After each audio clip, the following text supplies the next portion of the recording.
Hey everyone, the data is now out, and now we know how much your Social Security benefits will increase in 2021. Now we'll get to that in just a moment, but you also need to know that coming right on the back of this video, within just a few days, I'll be releasing another video detailing out all the major changes to Social Security for the upcoming year. So that's things like the earnings test, maximum taxable income, and the big one that a lot of people have been anxiously awaiting, the average wage index. This has been forecast to drop this year, which could create a scenario where certain individuals could have lower benefits than individuals who turned age 60 last year. But all that's going to be released as soon as we have the complete information. So if you're new here, you want to hit that subscribe button and click the notifications bell so you won't miss it when it's released. On a monthly basis, the Bureau of Labor Statistics releases the inflation data for the prior month. The specific measurement that the Social Security Administration uses for their annual cost of living adjustment is the CPIW.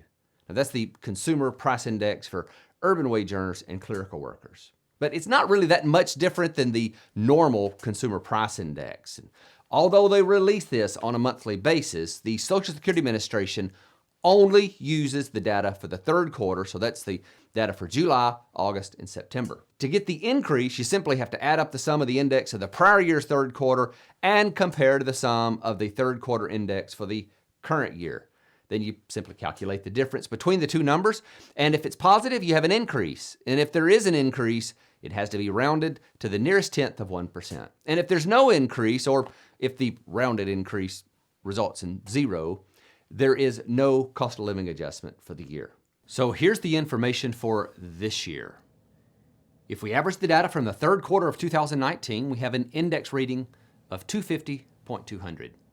Then if we average the data from the third quarter of this year, we have an average index reading of 253.412. When we calculate the percentage difference between these numbers and round to the nearest tenth of 1%, we have this year's cost of living adjustment, which is 1.3%. This increase becomes effective in December, so the first check with the increased amount is paid in January. So not a big increase, but certainly better than the years where the increase has been zero. One of the things we're going to be watching is the increase to Medicare premiums. This is often the determining factor of how much of the Social Security increase you actually get to keep. And as soon as Medicare announces those annual changes, I'll cover it right here on this channel. So be sure to stay tuned for that video and the video for all of the changes coming to Social Security. And if you're watching this in the weeks after I've published this video and the other video, just be sure to look in the description where I'll link all that up as soon as it's published. Thanks for watching.